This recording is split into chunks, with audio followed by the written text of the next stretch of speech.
மோக்ஷனா. Mokshana. Mokshana. 7th standard. பள்ளிக்கூடம் Kingsley. ஆரம்பிமா. Ready 1 2 3 start. அனைவருக்கும் வணக்கம். என் பெயர் சாமோக்ஷனா. நான் 7ஆம் வகுப்பு படிக்கின்றேன். படிக்காத மேதை என்று அழைக்கப்பட்டாலும் தமிழகத்தில் அனைவரையும் படிக்க வைத்த மேதை என்று பெருமைக்குரிய காமராசரை பற்றி நான் பேச வந்துள்ளேன்.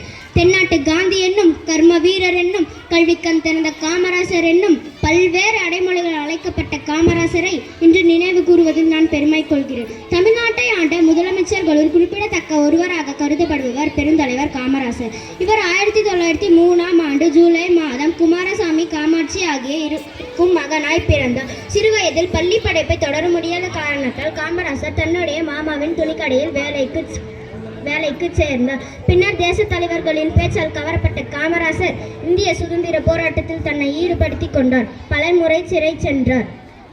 காமராசர் 1963ஆம் ஆண்டு தமிழக முதல்வராக பதவியேற்ற பின் மூடப்பட்டிருந்த 6000 பள்ளிகளை திறந்து மேலும் 17,000 புதிய பள்ளிகளை திறந்து தமிழ்நாட்டில் கல்வி புரட்சியை ஏற்படுத்தினார்.